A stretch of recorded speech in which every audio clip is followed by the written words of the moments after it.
ವಿಶ್ವ ಕ್ರಿಕೆಟ್ನಲ್ಲಿ ಮಹಿಳಾ ಟಿ20 ವಿಶ್ವಕಪ್ನ ಫೀವರ್ ಸ್ಟಾರ್ಟ್ ಆಗಿದೆ. ಜೂನ್ 12ರಿಂದ ಆಲ್ರೆಡಿ ಟೂರ್ನಿ ಆರಂಭ ಕೂಡ ಆಗಿದೆ. ಇಂಗ್ಲೆಂಡ್ನಲ್ಲಿ ನಡೀತಾ ಇರುವಂತಹ ಮಹಿಳಾ ಮಣಿಗಳ ಕಾಳಗದಲ್ಲಿ ಭಾರತ ಚೊಚ್ಚಲ ಟ್ರೋಫಿ ಗೆಲುವಿನ ನಿರೀಕ್ಷೆಯಲ್ಲಿದೆ. ಹಾಗೆ ಇವತ್ತು ಬದ್ಧ ವೈರಿಯಾಗಿರುವಂತಹ ಪಾಕಿಸ್ತಾನ ವಿರುದ್ಧ ಅಖಾಡಕ್ಕಿಳಿಯುವ ಮೂಲಕ ತನ್ನ ಅಭಿಯಾನವನ್ನು ಕೂಡ ಆರಂಭ ಮಾಡಲಿದೆ. ಪಾಕಿಸ್ತಾನ ವಿರುದ್ಧ ಡಾಮಿನೇಷನ್ ಮಾಡಿರುವಂತಹ ಭಾರತ ಈ ಪಂದ್ಯವನ್ನು ಕೂಡ ಗೆದ್ದು ಶುಭಾರಂಭದ ಪ್ಲಾನ್ನಲ್ಲಿದೆ.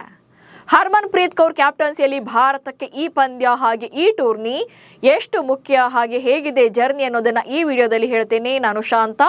ನೀವು ಸುದ್ದಿಯಾನದ ಸಬ್ಸ್ಕ್ರೈಬರ್ ಆಗೋದಕ್ಕೆ ಮರಿಬೇಡಿ. ಇಂಗ್ಲೆಂಡ್ ಕ್ರಿಕೆಟ್ ಬೋರ್ಡ್ ಹೋಸ್ಟ್ ಮಾಡ್ತಾ ಇರುವಂತಹ ಟಿ20 ಮಹಿಳಾ ವಿಶ್ವಕಪ್ನ 10ನೇ ಆವೃತ್ತಿ ಇದು. ಟೂರ್ನಿಯ ಹೈ ವೋಲ್ಟೇಜ್ ಮ್ಯಾಚ್ ಆಗಿರುವಂತಹ ಭಾರತ ಹಾಗೆ ಪಾಕಿಸ್ತಾನ ನಡುವಿನ ಬ್ಯಾಟಲ್ ಇವತ್ತು ನಡೆಯುತ್ತೆ. ಬರ್ಮಿಂಗ್ಹ್ಯಾಮ್ನ ಎಡ್ಜ್ ಬಾಸ್ಟನ್ ಮೈದಾನದಲ್ಲಿ ಸೂಪರ್ ಸಂಡೆಯಲ್ಲಿ ಭಾರತ ಹಾಗೆ ಪಾಕಿಸ್ತಾನ ತಂಡಗಳು ಮುಖಾಮುಖಿ ಆಗಲಿವೆ. ಸೊ ಈ ಟೂರ್ನಿಯಲ್ಲಿ ಈ ಎರಡೂ ತಂಡಗಳಿಗೆ ಮೊದಲ ಮ್ಯಾಚ್ ಇದು. ಪಾಕಿಸ್ತಾನ, ನೆದರ್ಲ್ಯಾಂಡ್, ದಕ್ಷಿಣ ಆಫ್ರಿಕಾ, ಬಾಂಗ್ಲಾದೇಶ ಹಾಗೆ ಆಸ್ಟ್ರೇಲಿಯಾ ತಂಡಗಳ ಜೊತೆಗೆ ಭಾರತ ತಂಡ ಎ ಗುಂಪಿನಲ್ಲಿ ಸ್ಥಾನವನ್ನ ಪಡೆದಿರುವಂತದ್ದು. ಚೊಚ್ಚಲ ಟ್ರೋಫಿಗಾಗಿ ಉಭಯ ತಂಡಗಳ ಫೈಟ್. ಭಾರತ ಮತ್ತು ಪಾಕಿಸ್ತಾನ ಮಹಿಳಾ ತಂಡಗಳು ಅಂತ ಬಂದಾಗ ಒಮ್ಮೆಯೂ ಕೂಡ ದ್ವಿಪಕ್ಷೀಯ ಸರಣಿಗಳನ್ನು ಆಡಿಯೇ ಇಲ್ಲ.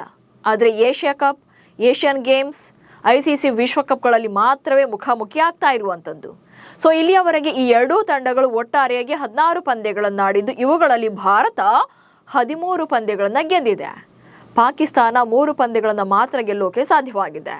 ಸೊ ಇಲ್ಲೇ ಗೊತ್ತಾಗ್ತಾ ಇದೆ ಭಾರತದ ಪಾರುಪತ್ಯ ಎಷ್ಟಿದೆ ಅನ್ನೋದು. ಇನ್ನು ಟಿ20 ವಿಶ್ವಕಪ್ನ ಜರ್ನಿಯನ್ನ ನೋಡೋದಾದ್ರೆ ಉಭಯ ತಂಡಗಳ ನಡುವೆ ಟೋಟಲ್ ಆಗಿ 8 ಮ್ಯಾಚಸ್ ಆಗಿದೆ. ಇದರಲ್ಲಿ 6 ಪಂದ್ಯಗಳನ್ನು ಭಾರತ ಗೆದ್ರೆ ಪಾಕಿಸ್ತಾನ 2 ಪಂದ್ಯಗಳನ್ನು ಗೆಲ್ಲುವಲ್ಲಿ ಯಶಸ್ವಿಯಾಗಿದೆ. ಸೊ ಈಗ ಈ ಎರಡೂ ತಂಡಗಳು 9ನೇ ಬಾರಿಗೆ ಟಿ20 ವಿಶ್ವಕಪ್ನಲ್ಲಿ ಮುಖಾಮುಖಿ ಆಗ್ತಾ ಇರುವಂತದ್ದು.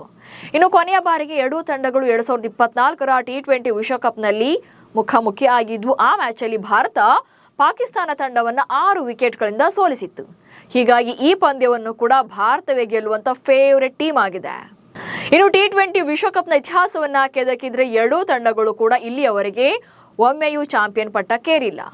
ಆದರೆ ಭಾರತ ಸಾಕಷ್ಟು ಸಲ ನಾಕೌಟ್ ಸುತ್ತಿಗೆ ತಲುಪಿದ್ರೂ ಕೂಡ ಪಾಕಿಸ್ತಾನ ಗುಂಪು ಹಂತವನ್ನ ಮೀರಿ ಮುನ್ನಡೆಯೋಕೆ ಸಾಧ್ಯವಾಗಿಲ್ಲ. ಇನ್ನು ಭಾರತ ತಂಡ 2020ರಲ್ಲಿ ಪ್ರಶಸ್ತಿಗೆ ಹತ್ತಿರವಾಗಿದ್ದು ಫೈನಲ್ಗೆ ಪ್ರವೇಶ ಪಡೆದಿದ್ರೂ ಕೂಡ ಗೆಲ್ಲೋಕ್ಕಾಗದೆ ರನ್ನರ್ ಅಪ್ ಆಗಿತ್ತು. ಕಳೆದ ವಿಶ್ವಕಪ್ನಲ್ಲಿ ಈ ಎರಡೂ ತಂಡಗಳ ಪ್ರಯಾಣ ಗುಂಪು ಹಂತದಲ್ಲೇ ಕೊನೆಯಾಗಿತ್ತು. ಹೀಗಾಗಿ ಈ ಆವೃತ್ತಿಯಲ್ಲಾದರೂ ಕೂಡ ಕಪ್ ಗೆಲ್ಲಬೇಕು ಎನ್ನುವಂಥ ಟಾರ್ಗೆಟ್ನಲ್ಲೇ ಇರ್ತಾರೆ. ಇನ್ನು ಟೂರ್ನಿಯಲ್ಲಿ ಟೋಟಲ್ ಆಗಿ 12 ತಂಡಗಳಿದ್ದು ತಲಾ 6 ತಂಡಗಳನ್ನು ಒಂದೊಂದು ಗುಂಪುಗಳಾಗಿ ಡಿವೈಡ್ ಮಾಡಲಾಗಿದೆ. ಹೀಗಾಗಿ ಭಾರತದ ಪಂದ್ಯಗಳ ಶೆಡ್ಯೂಲ್ ಹೇಗಿದೆ ಅನ್ನೋದನ್ನು ಕೂಡ ನೋಡ್ತಾ ಹೋಗೋಣ. ಸೊ ಎ ಗುಂಪಿನಲ್ಲಿರುವಂತಹ ಭಾರತಕ್ಕೆ ಮೊದಲ ಎದುರಾಳಿಯೇ ಪಾಕಿಸ್ತಾನ. ಸೊ ಜೂನ್ 14ರಂದು ಅಂದ್ರೆ ಇವತ್ತು ಈ ಪಂದ್ಯ ನಡೆಯುತ್ತೆ. ಪಾಕಿಸ್ತಾನ ವಿರುದ್ಧ ಬರ್ಮಿಂಗ್ಹ್ಯಾಮ್ನಲ್ಲಿರುವಂತಹ ಎಡ್ಜ್ ಬಾಸ್ಟನ್ ಮೈದಾನದಲ್ಲಿ ಈ ಮ್ಯಾಚ್ ನಡೆಯುತ್ತೆ. ಅನಂತರ ಜೂನ್ 17ರಂದು 2ನೇ ಪಂದ್ಯ ನೆದರ್ಲ್ಯಾಂಡ್ ವಿರುದ್ಧ ನಡೆಯುತ್ತೆ. ಸೊ ಲೀಡ್ಸ್ನಲ್ಲಿರುವಂತಹ ಹೆಡಿಂಗ್ಲಿ ಮೈದಾನದಲ್ಲಿ ಭಾರತ ತನ್ನ 2ನೇ ಪಂದ್ಯವನ್ನ ನೆದರ್ಲ್ಯಾಂಡ್ ವಿರುದ್ಧ ಆಡಲಿದೆ.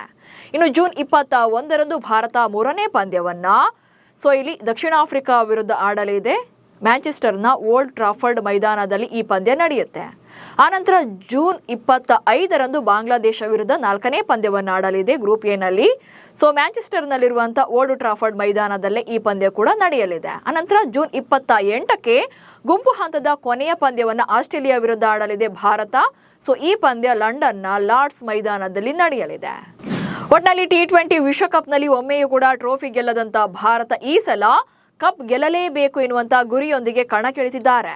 ಇವತ್ತು ಪಾಕಿಸ್ತಾನವನ್ನ ಸೋಲಿಸಿದ್ರೆ ಮುಂದಿನ ಜರ್ನಿಗೂ ಕೂಡ ಸುಲಭ ಆಗುತ್ತೆ.